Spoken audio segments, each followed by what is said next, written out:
Bismillahirrahmanirrahim. Assalamu alaikum, my dear students. I hope you all will be very fine and in best of your physical and mental health. Again, आपको दुआ की वजह पता है. आज एक ट्रिकी टॉपिक है, समझना है हम लोगों को, और इसके लिए ज़ाहिर है हमें दुआ करनी पड़ेगी. दुआ करते हैं, अल्लाहुम्मा रब्बि ज़िदनी इल्मा. और आज जो हमारा टॉपिक है my dear students, it is the test cross. आइए देखते हैं टेस्ट क्रॉस क्या होता है और इसकी ज़रूरत क्यों पेश आई. So let's move to the whiteboard. Yes my dear students, test cross, इसको समझाने के लिए मैं हस्बे आदत एक प्रीवियस क्रॉस का सहारा लूँगा, या मुमकिन है कि प्रीवियस फॉर्मेट का सहारा लूँगा, लेकिन मैं ट्रेट नया लेता हूँ आज एक, ताकि आपको बात समझ आ जाए. फर्ज कर लेते हैं कि हम लोग पॉड शेप की बात करते हैं आज, और अगर हम पॉड शेप की बात करेंगे तो हमारे पास पॉड्स की दो शेप थी. एक का नाम क्या था? Constricted pod. Constricted pod. और इसके मुकाबले भी कौन सी पॉड थी? Inflated pod. Inflated pod. मैं आपसे पूछ रहा हूं कि ये मैंने क्या लिखा है, कॉन्स्ट्रिक्टेड और इन्फ्लेटेड? तो राइट आंसर हम लिख रहे हैं इसकी phenotype. Exactly, it is a phenotype. कौन बताएगा आप में से कि ये फिनोटाइप किस चीज की है? तो ये है P1 की. It is the phenotype of P1 because कि मैं इन दो पॉड्स को जेनेटिक स्टडी के लिए फर्स्ट टाइम इस्तेमाल कर रहा हूं. तो ये क्या कहलाएगी? फर्स्ट पेरेंटल जनरेशन और P1. और P1 की अपीयरेंस कैसी है? कॉन्स्ट्रिक्टेड और इन्फ्लेटेड. अगर ड्रॉ किया जाए तो कॉन्स्ट्रिक्टेड पॉड कैसी होती है? इस तरह की. राइट माय डियर स्टूडेंट्स, इस तरह की. और इसके अंदर आपको बीज जो हैं बड़े सेहतमंद और इसके अंदर फंसे फंसे से नजर आ रहे हैं, इस तरह से, समथिंग लाइक इट. तो ये एक डोमिनेंट कैरेक्टर है. और इसकी निस्बत ये जो मेरे पास एक पॉड है, that is something like it. और मैंने आपको बोला था कि जब आप इसको खोलेंगे तो इसके अंदर से आपको एक ब्लास्टिंग साउंड आएगी. राइट. तो ये शेप कहलाती है हवा भरी हुई फली या इन्फ्लेटेड पॉड. मैं इन दो को क्रॉस करने वाला हूं, तो मुझे लिखना पड़ेगा इसका जीनोटाइप. लिखते हैं जीनोटाइप. मैंने क्या बोला था लिखने का तरीका? कि पहला ट्रेट मीन्स जो लेफ्ट पे लिखा जाता है, इट इज डोमिनेंट. तो डोमिनेंट का पहला वर्ड लिखेंगे और इसे दो मरतबा लिखेंगे, बिकॉज कि मेंडल ने सबसे पहले इनकी प्योर ब्रीड बनाई थी. तो capital C stands for constricted pod. तो कॉमन सेंस इसी का लोअर केस लेटर क्या कहलाएगी? इसकी recessive trait means small C and it will represent inflated. Small C for inflated and capital C for constricted. तो ये मैंने क्या लिखा? वेरी गुड, शाबाश, एक्सीलेंट. ये मैंने लिखी है इस P1 की genotype. It is the genotype of P1. अब क्या करोगे? गैमेट्स बनाओगे. तो we are going to make the gametes of P1. Gamete is a cell having half number of chromosome identified by the presence of circle. तो क्या लिखेंगे? Capital C circle और small c circle. Right. तो ये बन गए gametes. क्या करोगी? दरम्यान में क्रॉस का साइन डाल रहे हो, इसका मतलब है कि उनकी मैरिज लाइन है, और इसके रिजल्ट में जो ऑर्गेनिज्म प्रोड्यूस होगा it will B capital C small c. ये क्या है? ये F1 है. ये जनरेशन है. जैसे मैंने P1 के बाहर सर्कल नहीं लगाया था, वो जनरेशन थी, ऐसे ही F1 के बाहर सर्कल नहीं लगाना, क्योंकि जनरेशन है. अब क्या करोगे आप लोग कि आप लोग F1 को F1 से क्रॉस कराने से पहले रिजल्ट लिखोगे. क्या लिखोगे? रिजल्ट किसका? F1 का लिखेंगे. No problem at all. Result of F1. Very simple, कोई मुश्किल बात नहीं है. आप लिखेंगे पहले हस्बे आदत फिनोटाइप। तो जब आपने फिनोटाइप का रिजल्ट लिखा तो क्या बोलोगे कि ये एक तरह के बन रहे हैं, चाहे ये मेरे पास 1000 फली है, चाहे ये 10 फलियां हैं, चाहे ये लाख फलियां हैं, सारी की सारी एक ही तरह की है। तो मैं लिखूंगा कि फिनोटाइप इज 100% कैसी, कैपिटल सी। कैपिटल सी किसके लिए था? कॉन्स्ट्रिक्टेड के लिए। लिखेंगे 100% कॉन्स्ट्रिक्टेड पॉड्स। ये क्या है? ये F1 की फिनोटाइप है। अब हम क्या लिखेंगे? F1 की जीनोटाइप। तो लिखते हैं 100% क्या है? कॉन्स्ट्रिक्टेड है। क्यों कॉन्स्ट्रिक्टेड है? बिकॉज के इसके पास कैपिटल C है और capital C is dominant over, capital C is dominant over small c। तो फिर जाहिर है कैपिटल C अपने आप को शो करेगा, स्मॉल c अपने आप को शो नहीं करेगा। तो ये कहलाएगी कॉन्स्ट्रिक्टेड। और ये कैसी थी? इन्फ्लेटेड। इन्फ्लेटेड कैरेक्टर अपने आप को शो नहीं करा पाएगा, तो कॉन्स्ट्रिक्टेड ही नजर आएंगी। लेकिन तो क्या ये दोनों जीन या एलेल्स एक जैसे हैं? तो आंसर इज नो। तो क्या होगा? अगर जीन्स या एलील डिफरेंट हो तो क्या बोलेंगे? हेट्रोजाइगस। तो लिखेंगे हम लोग 100% heterozygous, 100% heterozygous constricted. It is the phenotypic result, sorry, genotypic result of F1. ठीक है। अब हम क्या करेंगे? हम रिसर्च को कंटिन्यू करेंगे और F1 का F1 से क्रॉस कराएंगे। What is basically F1? Capital C small C. तो लिखेंगे capital C small C into capital C small C, line लगाएंगे, लिखेंगे F1 इंटू F1। आपको याद होगा मैंने बोला था कि डिसिप्लिन बहुत ज़रूरी है। डिसिप्लिन वे में काम करेंगे, आपके आंसर में ब्यूटी भी आएगी और आपकी अंडरस्टैंडिंग या कॉम्प्रिहेंशन भी बेटर होगी। और फिर आपको याद होगा मैंने ये वाली बात भी बताई थी कि अगर दोनों एलील सेम हों तो हम एक मतवा लिखेंगे, लेकिन अगर दोनों एलील्स डिफरेंट हुए तो जब मायोसिस होगी तो एक सेल में कैपिटल सी जाएगा और दूसरे सेल में स्मॉल सी जाएगा। अब चूंकि दोनों डिफरेंट हैं तो दोनों को डिफरेंट लिखना ज़रूरी है। तो लिख रहे हैं capital C circle, small C circle, capital C circle और स्मॉल सी सर्कल। तो ये क्या बन जाएंगे? These are the gametes of F1। ये F1 के गैमेट्स। फिर हम क्या करेंगे? जाहिर है अगर गैमेट्स बन गए उनको मिलने का मौका प्रोवाइड करेंगे। तो जब कैपिटल सी से मिलेगा तो क्या बन जाएगा? Capital C. लेकिन जब ये वाला 1:2 से मिलेगा, ये वाला 1:2 से मिलेगा तो कैपिटल सी के साथ स्मॉल सी आएगा। फिर जब 2:1 से मिलेगा तो भी कैपिटल सी स्मॉल सी आएगा। समझाया था अदब करने वाले लोग हैं हमेशा पहले बड़े को जगह देते हैं, तो कैपिटल सी पहले लिखा है और स्मॉल सी बाद में लिखा है। हालांकि स्मॉल सी कैपिटल सी लिखने से फर्क नहीं पड़ेगा, रिजल्ट वही आएगा। Last one is this one, that is the small C, right. तो ये मेरे पास सारी की सारी जनरेशन क्या आ गई? F2। What is F1? Progeny of P1. What is F2? Progeny of F1, right. Result लिखेंगे तो रिजल्ट लिखेंगे आप लोगों के लिए वेरी सिंपल। आपको पता है कि इसमें 3 जो हैं वो कॉन्स्ट्रिक्टेड आएंगे, 3 आएंगे कॉन्स्ट्रिक्टेड और 1 आएगी इन्फ्लेटेड। टाइम ज़ाया नहीं करते हैं बिकॉज कि ये क्यों आ रहा है, रिजल्ट आपको डिस्कस किया था लॉ ऑफ सेग्रीगेशन में डिटेल से पढ़ाते हुए। मैंने ये सारा पापड़ क्यों बेला है, मैंने ये सारी बात दोबारा रिवाइज क्यों की है? बिकॉज कि हम बेसिकली टेस्ट क्रॉस को करवाने की रीजनिंग या लॉजिक अंडरस्टैंड कर सकते हो।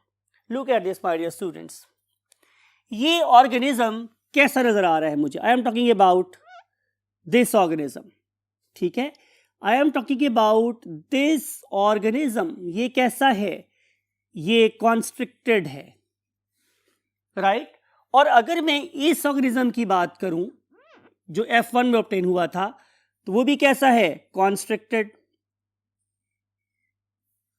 राइट। कैसा है? कॉन्स्ट्रिक्टेड। मेंडल को 2 बातें पता थी। पहली बात कि ये जो ऑर्गेनिज्म मैं करवा रहा हूं F1 में टेस्ट क्रॉस के यूज कर रहा हूं, ये प्योर ब्रीड है। आपको याद है मैंने बोला था कि मेंडल की कामयाबी के अंदर सबसे बड़ी बात क्या थी? उसका सब्र। उसने सबसे पहले बहुत सी जनरेशन में सेल्फ क्रॉस करा के प्योर ब्रीड प्रोड्यूस की, उसे इस बात का पता था कि ये प्योर ब्रीड है। He was of the view कि इसके पास दोनों एलील्स सेम है, कैपिटल सी, राइट। उसे ये वाली बात भी पता है कि जब मैंने इसको क्रॉस कराया है तो उसके रिसेसिव ट्रेट से कराया है स्मॉल सी, तो यहाँ पे कॉन्सिक्वेंटली कैपिटल सी और स्मॉल सी को इकट्ठा होना चाहिए, राइट। पुराने लोग क्या बोलते थे कि अगर कैपिटल सी स्मॉल सी इकट्ठा होगा तो ये दो जीन्स आपस में क्या करेंगी, दो अलीज आपस में करेंगी, ब्लेंड हो जाएंगी, ठीक है। तो ब्लेंड होने के बाद बेसिकली यहां पे इन दोनों का कोई इंटरमीडिएट प्रोड्यूस होना चाहिए था, लेकिन मेंडल के केस में या मेंडल के 7 पेयर ऑफ कंट्रास्टिंग ट्रेट्स में कहीं भी ऐसा नहीं हुआ। आपको याद है कि जब हम लोगों ने एक्सिलरी और एपिकल का क्रॉस कराया था तो capital A small A produce हुआ था। जब हमने टॉल का ड्वार्फ से क्रॉस कराया तो capital T small T produce हुआ था। ये मैं प्रीवियस क्रॉसेस की बात कर रहा हूं। तो इस वाले केस में जितने ऑर्गेनिज्म थे सबके फ्लावर एपिकल थे और सब टॉल थे। क्या अजीब सी बात हो रही थी, यहाँ पे प्रोड्यूस हो रहा है तो सारे के सारे कॉन्स्ट्रिक्टेड हैं, कोई भी मुझे इन्फ्लेटेड नजर नहीं आ रहा। तो यहाँ पे शायद ब्लेंडिंग ऑफ जीन्स नहीं हो रही। बड़ी अजीब सी बात थी कि अगर आप लोग अपनी एनिमल किंगडम में या अपने इर्द गिर्द लोगों को देखें तो आपको वाज़ेह तौर पर ब्लेंडिंग नजर आती है। फॉर एग्जाम्पल, अगर आप एक बच्चे को देखें तो उसमें बहुत से फीचर्स फादर वाले होते हैं और बहुत से फीचर्स मदर्स वाले होते हैं, ठीक है। तो एक जो बच्चा है वो most of the time father और मदर का एक ब्यूटीफुल ब्लेंड होता है। उनके जो इंसेस्टर्स थे मेंडल के, उनका ख्याल ये था कि यहाँ पे ब्लेंडिंग ऑफ जीन्स होती है, जीन्स आपस में एक दूसरे के अंदर मिल के क्या कर सकते हैं, अफेक्ट को नलीफाई कर सकते हैं या उसका इंटरमीडिएट प्रोड्यूस कर सकते हैं। लेकिन मेंडल के सारे ट्रेड्स में ऐसा नहीं हुआ।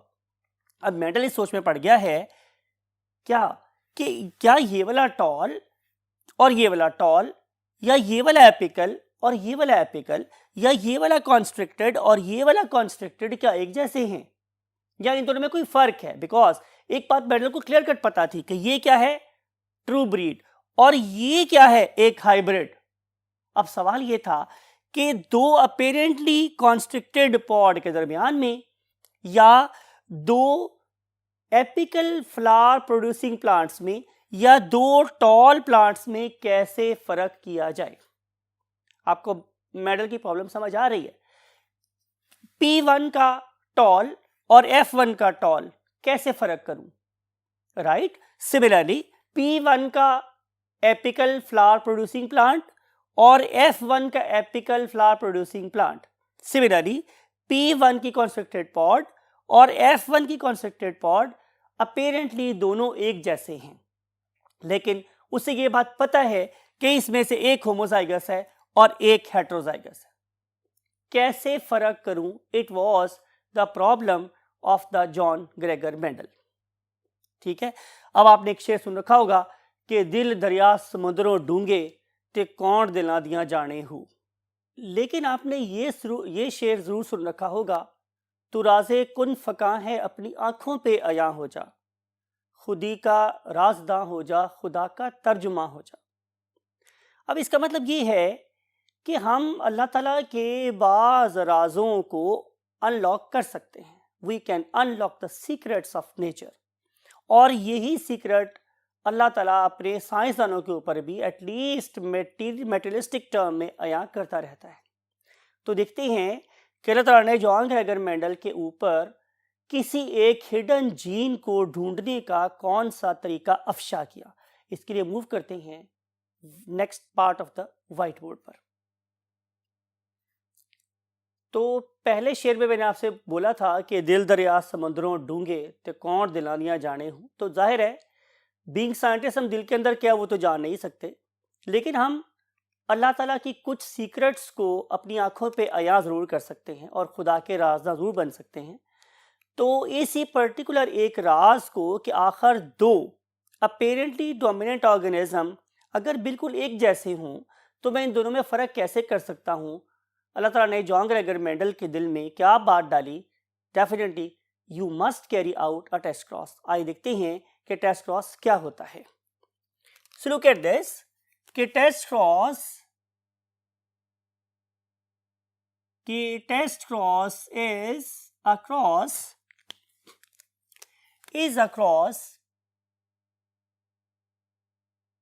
between apparently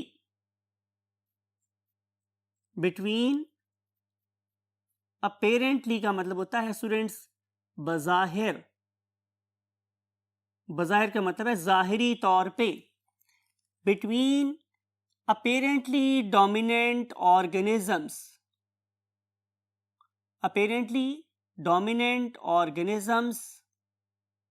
with, अब किसके साथ करना है, ये एक इंपॉर्टेंट बात है, with a homozygous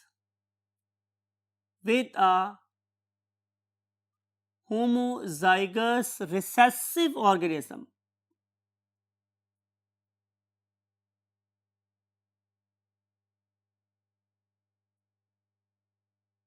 राइट भाई, क्यों करवा रहा हूं मैं एक अपेरेंटली डोमिनेंट ऑर्गेनिज्म का क्रॉस उसी के रिसेसिव से क्यों करवा रहा हूं?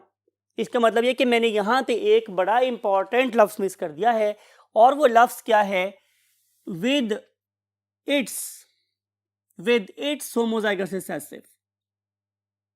क्या मतलब हुआ? इसका मतलब ये है कि अगर आप लोगों के पास टॉल ऑर्गेनिज्म है तो उसी का रिसेसिव ट्रेट मीन ड्वार्फ लेंगे। अगर मैं एपिकल ट्रेट को स्टडी कर रहा हूं तो उसका रिसेसिव क्या होगा, एक axillary flower producing plant. Similarly अगर मैं कॉन्स्टिट्यूट को स्टडी कर रहा हूं तो उसका होमोजाइगस रिसेसिव क्या है, एक इन्फ्लेटेड पॉड वाला प्लांट। बात समझ आई? इसलिए मैंने यहाँ पे वर्ड लिखा है इट्स, और उसको मैं बोल्ड भी लिखा हुआ है और मैं उसको अंडरलाइन भी कर देता हूं, उसको मैं स्टार भी कर देता हूं, कि जाहिर है ये एक इंपॉर्टेंट बात है। with its homozygous organism, why we want to do it with its recessive organism? To find its homozygosity or heterozygosity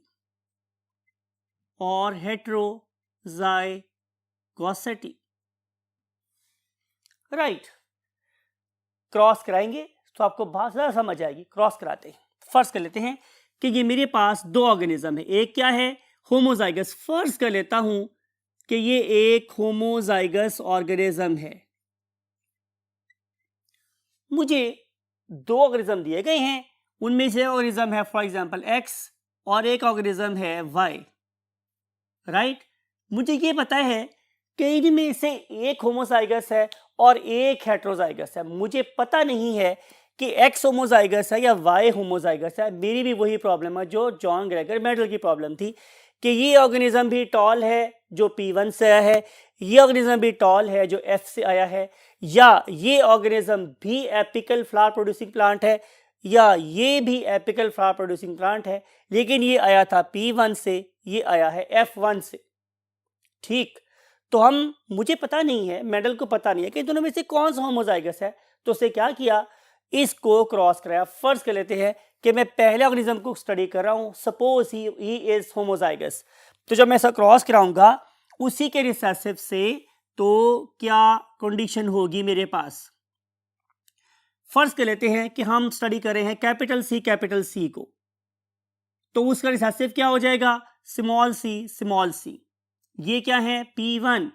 gametes बनाएंगे, capital C circle, small C circle, लिखेंगे प्रॉपर कि ये गैमेट्स हैं किसके, P1 के। मिलाएंगे इसको, कैपिटल सी स्मॉल सी हासिल होगा, जाहिर है ये उसकी F1 कहलाएगी।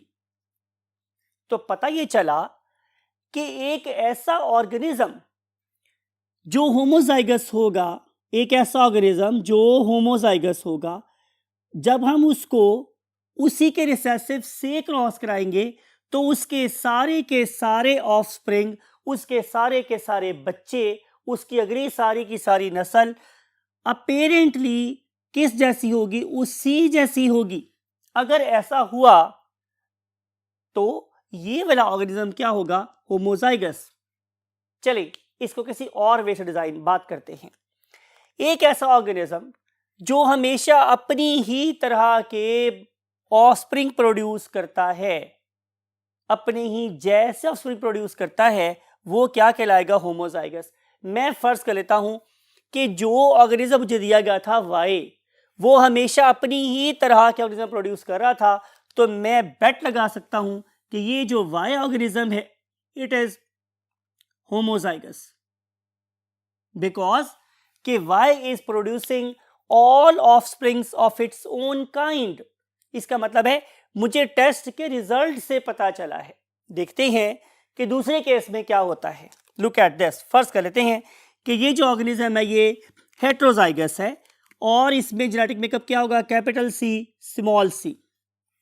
तो जब मैंने कैपिटल सी स्मॉल सी को स्मॉल सी से क्रॉस कराया, याद करें मैंने क्या बोला था कि मैंने अपेरेंटली डोमिनेंट ऑर्गेनिज्म को क्रॉस कराना है विद इट्स होमोजाइगस। ये भी डोमिनेंट है, होमोजाइगस रिसेसिव से क्रॉस कराया है। ये भी अपेरेंटली डोमिनेंट है, उसका होमोजाइगस रिसेसिव से क्रॉस कराया है। तो ये क्या कहलाएगी? मेरे पास P1, राइट।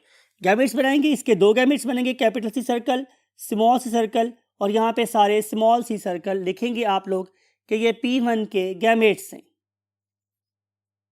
तो जब आप लोग इन दोनों को मिलाओगे तो अब दो तरह के ऑफस्प्रिंग प्रोड्यूस होंगे, बिकॉज कि कैपिटल सी स्मॉल सी से भी मिल सकता है और ये वाला स्मॉल सी भी स्मॉल सी से मिल सकता है। तो क्या बनेगा? कैपिटल सी स्मॉल सी और यहां पे स्मॉल सी, राइट। तो 50% ऑर्गेनिज्म कैसे हैं? यहां पे कॉन्स्ट्रिक्टेड पॉड वाले, और 50% यहां पे कैसे हैं? इन्फ्लेटेड पॉड वाले। इसका मतलब ये होगा कि अगर ऑर्गेनिज्म हेट्रोजाइगस हुआ और हमने उसको टेस्ट क्रॉस से गुजारा, यानी कि जब मैंने उसको क्रॉस कराया होमोजाइगस रिसेसिव से और उससे दो तरह के बेबीज प्रोड्यूस हुए, दो तरह के बच्चे पैदा हुए, बीन्स, आधे उस जैसे और आधे रिसेसिव जैसे, तो भाई कॉमन सेंस की बात यह है कि ये ऑर्गेनिज्म प्योर ब्रीड नहीं था। अगर मैं थोड़ी सी पंजाबी इस्तेमाल करूं और आप मुझे दें तो ये ऑर्गेनिज्म था कुन्ना। कुन्ना क्या होता है? जो ऊपर से कुछ हो और अंदर से कुछ हो, यानी कि इसके अंदर एक रिसेसिव जीन छुपा बैठा हुआ था। आपको याद है मेंडल ने क्या कहा था कि गैमेट्स F1 के गैमेट्स बनते हुए क्या हो जाएंगे? तो अलील्स F1 के गैमेट्स बनते हुए क्या हो जाएंगे? सेपरेट हो जाएंगे। तो यहां पे सेपरेट हो गया। तो जब ये वाला गैमेट इस वाले गैमेट से मिला तो आपको याद है मैंने क्या बोला था कि रिसेसिव जीन हमेशा अपने आप को पेयर्ड फॉर्म में ही जाहिर करवा सकते हैं। तो ये छुपा हुआ जीन इससे मिलने के बाद क्या हो गया? अया हो गया। वो कहते हैं ना कि इख्तियारात मिलने पे लोग बदलते नहीं, अया हो जाते। तो यही बात यहां पर है कि जब इस पर्टिकुलर जीन को अपने जैसा जीन मिला तो वो अपीयर हो गया। तो पता ये चला कि अगर दोबारा से आखिरी बात कंक्लूड कर रहे हैं तो पता ये चला कि अगर एक ऑर्गेनिज्म हमेशा अपने जैसे ऑर्गेनिज्म ही प्रोड्यूस करेगा, किससे? होमोजाइगस रिसेसिव से क्रॉस के रिजल्ट में, तो वो होगा होमोजाइगस। लेकिन अगर वो वाला ऑर्गेनिज्म प्रोड्यूस करेगा 50% अपने जैसे और 50% रिसेसिव जैसे, तो इसका मतलब ये है कि वो एक रिसेसिव जीन का कैरियर था।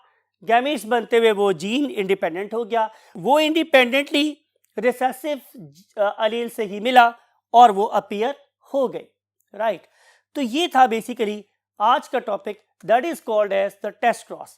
दोबारा से बोलते हैं कि एक ऐसा क्रॉस जिसमें हम अपेरेंटली डोमिनेंट ऑर्गेनिज्म को उसी के रिसेसिव से क्रॉस कराते हैं और अगर उससे सारे ऑर्गेनिज्म डोमिनेंट जैसे पैदा हों तो वो ऑर्गेनिज्म होगा होमोजाइगस, और अगर आधे डोमिनेंट जैसे हुए और आधे रिसेसिव हुए तो वो क्या कहलाएगा? Heterozygous organism. तो साबित ये हुआ कि it is a cross between apparently dominant organism with its homozygous recessive to find its homozygosity और heterozygosity is called as the test cross. आपको याद होगा, चलिए अगली बात अगले बोर्ड पे करते हैं। आपको याद होगा माय डियर स्टूडेंट्स कि मैंने आप लोगों से प्रीवियस लेक्चर में या उससे पहले लेक्चर में आपको एक थिंक पॉइंट पे छोड़ गया था। मैंने ये बोला था कि क्या ऐसा पॉसिबल है कि दो ब्लैक ऑर्गेनिज्म के यहां एक व्हाइट बेबी प्रोड्यूस हो जाए। देखते हैं क्या ऐसा पॉसिबल हो सकता है या नहीं।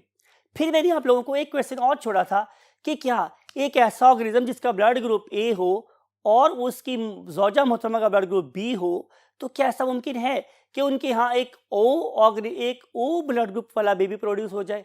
तो इस की को भी हम सॉल्व करने की कोशिश करते हैं इसी लेक्चर के अंदर। लुक एट दिस, ये मेरे पास एक ब्लैक ऑर्गेनिज्म है, राइट, और ये फॉर एग्जांपल मेल है और ये उनकी ज़ौजा मोहतरमा है, ये भी ब्लैक है, और इनका जो बेबी प्रोड्यूस हुआ है my dear students, it is white, और आप उसे बोल सकते हो फेयर, आप इसे फेयर भी कह सकते हो। तो क्या ऐसा पॉसिबल है? तो मेरा ख्याल है कि आप लोगों का विजन तक डेवलप हो चुका होगा। आप बोलेंगे कि सर बिल्कुल ऐसा पॉसिबल है अगर ये कुन्ने का मतलब मैंने क्या बोला था अभी, हेट्रोजाइगस हुए। अगर इनके अंदर, अगर इसके पास बी और इसके पास भी किसी तरीके से फेयरनेस का जीन या वाइट होने का जीन छुपा बैठा हुआ, तो वो यहां से भी अपेयर हो सकता है और यहां से भी अपेयर होके इकट्ठा हो सकता है और फेयर बेबी प्रोड्यूस हो सकता है। इसको हम आप लोगों को क्रॉस है समझाते हैं। लुक एट दिस, ये ब्लैक ऑर्गेनिज्म अगर हुआ heterozygous capital B small B, और ये मोहतरमा भी हुई heterozygous been capital B small B, तो ये मैं क्या लिख रहा हूं, ये मैं लिख रहा हूं उसकी जीनोटाइप, और ऊपर मैंने क्या लिखा था, फिनोटाइप। ठीक है, चूंकि मैं इसको स्टडी कर रहा हूं फॉर द फर्स्ट टाइम, तो ये कहलाएंगे P1 और ये भी कहलाएंगे P1, राइट। अब देखिए कि जब हम इससे गैमेट्स बनाएंगे, there is a set protocol, there is a set discipline जिसको हम फॉलो कर रहे हैं। तो गैमेट्स बनाएंगे तो क्या होगा, कैपिटल बी इधर आ जाएगा और स्मॉल बी इस सेल में चला जाएगा। सिमिलरली कैपिटल बी इस सेल में जाएगा और स्मॉल बी इस सेल में जाएगा। पढ़े लिखे बच्चे हैं, आपको बताया था कि एक वक्त में एक एक प्रोड्यूस होता है और हजारों लाखों स्पर्म प्रोड्यूस हो रहे होते हैं। अगर इस तरफ से एक ऐसा एग रिलीज हुआ जिसके अंदर स्मॉल बी था, मीन टू से कि फर्टिलाइजेशन में इस सेल ने रोल प्ले किया, इस सेल ने रोल प्ले नहीं किया, तो इस दफा जब फर्टिलाइजेशन हुई तो स्मॉल बी सिलेक्ट हुआ, और यहां पर इस मेल ऑर्गेनिज्म ने कौन सा स्पर्म प्रोवाइड किया, स्मॉल बी वाला। तो फिर क्या होगा माय डियर स्टूडेंट्स कि इस वाले केस में ये वाला स्पर्म इस वाले एग को क्या करेगा, फर्टिलाइज, और एज अ रिजल्ट जो ऑर्गेनिज्म प्रोड्यूस होगा it will be the white और fair, whatever you want to say. तो साबित हुआ कि दो ब्लैक ऑर्गेनिज्म के यहां भी एक वाइट या फेयर कलर वाला बेबी प्रोड्यूस हो सकता है। It totally depends upon the chance और having the recessive gene। पहली बात है कि उनके पास रिसेसिव जीन हो, और दूसरा बात है कि ये चांस मिले कि वो दो रिसेसिव जीन आपस में इकट्ठे हो जाए। तो आमतौर पर जेनेटिक्स में हम क्या बोलते हैं, हम इसको बोलते हैं प्रोबेबिलिटी और चांस। तो देखें कि 25% चांस है, 25% चांस है कि इस ब्लैक कपल के यहाँ एक फेयर बेबी प्रोड्यूस हो सकता है, और 70% चांस ये है, आपने पढ़ा है रेशो 3:1, आप पढ़ लिखे बच्चे हैं, फिर भी लिखते हैं कि यहाँ प्रोड्यूस हो सकते हैं कैपिटल बी, यहाँ प्रोड्यूस हो सकता है कैपिटल बी स्मॉल बी, यहाँ प्रोड्यूस होता है small B capital B, means वही capital B small B, and then small B. तो 75% चांस है और 3/4% चांस है कि यहाँ ब्लैक बेबी प्रोड्यूस होगा। लेकिन डोंट ओवरलुक और फॉरगेट क्या 25% चांस किस चीज का, of having the fair baby. तो बिल्कुल एक ब्लैक कपल के यहाँ एक वाइट बेबी प्रोड्यूस हो सकता है, ऑल्दो इट्स चांसेस आर 25%। फिर हमने बोला था कि क्या ऐसा पॉसिबल है कि एक फादर है, राइट, फादर, और उसका ब्लड ग्रुप फॉर एग्जांपल ए है, और एक मदर है, उनका ब्लड ग्रुप बी है, राइट। तो क्या ऐसा पॉसिबल है कि उनके यहाँ एक ऐसा ऑफस्प्रिंग प्रोड्यूस हो जिसका ब्लड ग्रुप ओ हो? तो आप बोलेंगे सर कि यहाँ तो ए लिखा हुआ है, यहाँ बी लिखा हुआ है, तो ओ कहाँ से आ गया? तो इसका आंसर ये है कि हमारे पास यहाँ पर भी हेट्रोजाइगोसिटी ही मेन कॉज होगी। यानी कि अगर ये वाला ऑर्गेनिज्म ए ब्लड ग्रुप के लिए हेट्रोजाइगस हुआ, ब्लड ग्रुप हुआ यहाँ पे AO, राइट, यानी कि इस फादर या मदर में से एक का ब्लड ग्रुप था A और दूसरे का ब्लड ग्रुप क्या था O, तो ऑर्गेनिज्म कैसा प्रोड्यूस हो गया? AO। सिमिलरली जो इनकी जोजा मोहतरमा है, अगर वो भी हेट्रोजाइगस हुई, मीन टू से कि वो भी BO हुई, तो क्या हो सकता है? Again what are the chances? देखते हैं। बनाएंगे इनके गैमेट्स बनाएंगे तो क्या बनेंगे? दो किस्म के गैमेट्स यहां बनेंगे, A सर्कल O सर्कल। यहां भी दो गैमेट्स बनेंगे, capital B circle and O circle, right. So what are the possibilities? पहले हम पॉसिबिलिटीज लिखते हैं ताकि आपको बात समझ आ जाए। पहली पॉसिबिलिटी ये है कि ब्लड ग्रुप AB हो जाए, AB ब्लड ग्रुप। इस कपल के यहां 25% चांस ये है कि AB ब्लड ग्रुप वाला बेबी प्रोड्यूस हो। फिर तो हमारे पास 25% चांस ये है कि ब्लड ग्रुप AO हो जाए, मींस कि बेबी का ब्लड ग्रुप भी वही हो जो फादर का ब्लड ग्रुप था। और ऐसा भी हो सकता है कि ये चांस हो जाए, दिस वन ब्लड ग्रुप हो जाए BO, यानी कि बेबी का ब्लड ग्रुप मदर जैसा हो जाए। लेकिन ऐसा भी हो सकता है कि बेबी का ब्लड ग्रुप ना फादर जैसा हो ना मदर जैसा हो, बल्कि वो O ब्लड ग्रुप हो जाए। Look at this, right. तो although there are only 25% chances, लेकिन ये 25% चांसेस नॉन सिग्निफिकेंट नहीं है, ये बहुत सिग्निफिकेंट है। बहुत ज्यादा चांस है कि इस पर्टिकुलर A और B ब्लड ग्रुप वाले पेरेंट के यहाँ O ब्लड ग्रुप वाला बेबी प्रोड्यूस हो जाए। It is quite possible. इसी पर्टिकुलर चीज को हम पनेट स्क्वायर से भी ड्रॉ करके दिखा सकते हैं, शो कर सकते हैं। इस सिर्फ मेथड को सिखाने के लिए हम last part of the board पे मूव करते हैं। मैंने आपको बोला भाई स्टूडेंट्स कि अगर आप लोगों के पास दोनों ऑर्गेनिज्म हेट्रोजाइगस हों तो हमारे पास 4 किस्म के ऑप्शन प्रोड्यूस हो सकते हैं। जैसे आपको याद होगा, हमने बोला कि अगर मैं कैपिटल T स्मॉल t को कैपिटल T स्मॉल t से क्रॉस कराऊं, that was something like F1 into F1 of the very first cross that we did. ठीक है, तो क्या होगा? यहाँ पे दो गैमेट्स प्रोड्यूस होंगे, कैपिटल T स्मॉल t और फिर यहां पर भी capital T small t, right. हम पहले इसको कैसे लिखते रहे हैं कि हम 1 को 1 से मिलाते थे, फिर हम इसी 1 को 2 से मिलाते थे और 2 के नीचे लिखते थे। फिर हम क्या करते थे कि हम लोग 2 को 1 से मिलाते थे और 3 के नीचे लिखते थे, राइट। फिर हम लोग 2 को 2 से मिलाते थे और 4 नीचे लिखते थे। ये वाला तरीका बताया था, ये प्रोटोकॉल बताया था। लेकिन इसमें लाइंस चूंकि एक दूसरे के साथ क्रॉस हो रही है तो हम कंफ्यूज हो सकते हैं। तो इस पर्पस के लिए हमने एक पनेट स्क्वायर का मेथड भी डिजाइन किया, पनेट स्क्वायर मेथड। इसका मतलब क्या होगा? आप अब 4 चेंबर्स बना लेंगे, स्क्वायर बनाएंगे एक, समथिंग लाइक इट ऐसा, और उसके आप 4 चेंबर्स बना लेंगे समथिंग लाइक इट, राइट। और एक गैमेट, एक पेरेंट का गैमेट लिखोगे आप अलोंग एक्स एक्सेस और दूसरे पेरेंट के गैमेट लिखोगे अलोंग वाई एक्सेस, लेकिन आपने ऑर्डर चेंज नहीं करना। फॉर एग्जाम्पल पहला गैमेट क्या है? कैपिटल T स्मॉल t, तो लिख रहा हूं मैं कैपिटल T स्मॉल t। कहां से स्टार्ट किया हुआ? इस पॉइंट से, ये 0 पॉइंट ये है, ये, राइट। यहां से हम अलोंग एक्सेस लिख रहे हैं, पहले capital T then small t, right. और दूसरे पेरेंट के गैमेट कौन से हैं? अगेन वो भी कैपिटल T स्मॉल t, तो लिख रहा हूं capital T small t, right. अब बहुत सिंपल सी बात है, यही मेंडल का बेसिकली प्रिंसिपल भी था कि वो हमेशा अपने डाटा को टेबुलर फॉर्म में लिखता था, because he had got a mathematical and statistical base. तो कैपिटल T पहले 1 को 1 से मिला रहे हो तो क्या बनेगा? Capital T, right. देन 1 को 2 से मिलाएंगे तो क्या बनेगा? Capital T then small T, right. फिर हम 2 को 1 से मिलाएंगे तो क्या बनेगा, स्मॉल टी कैपिटल टी। फिर आप क्या करोगे, 2 को 2 से मिलाओगे तो क्या बनेगा, small T small T, right.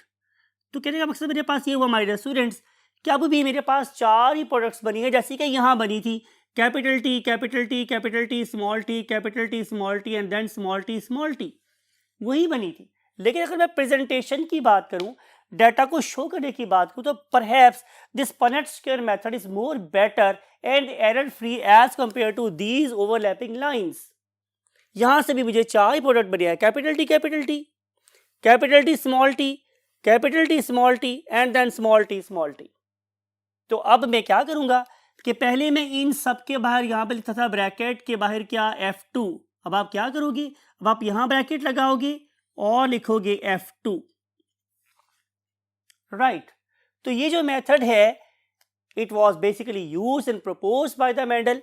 लेकिन बहरहाल आज की बात का हासिल क्या है कि हम किसी भी छुपी हुई जीन को, हिडन एलील को उसके होमोजाइगस रिसेसिव से क्रॉस करा के उसे पेयर करवा के उसे पेयर फॉर्म में जाहिर करवा के क्या कर सकते हैं, अनलॉक कर सकते हैं और हम कुदरत के राज को जान सकते हैं कि जीन उसमें छुपा बैठा है या नहीं। This is the basical article that is called the test cross. इस दुआ के साथ अल्लाह ताला आप लोगों को कुछ वैसी ही निगाह बिना अता करे, कुछ वैसे ही आंखें अता करें that may be able to read between the lines. इस दुआ के साथ कि आप अपने पेरेंट्स का और ज़ाहिर है हमारा भी बहुत ख्याल रखने में कामयाब हो, और जब कभी दुआ करें हमारे लिए भी दुआ करें। आई वॉन्ट टू से यू बाय बाय, अल्लाह हाफिज़।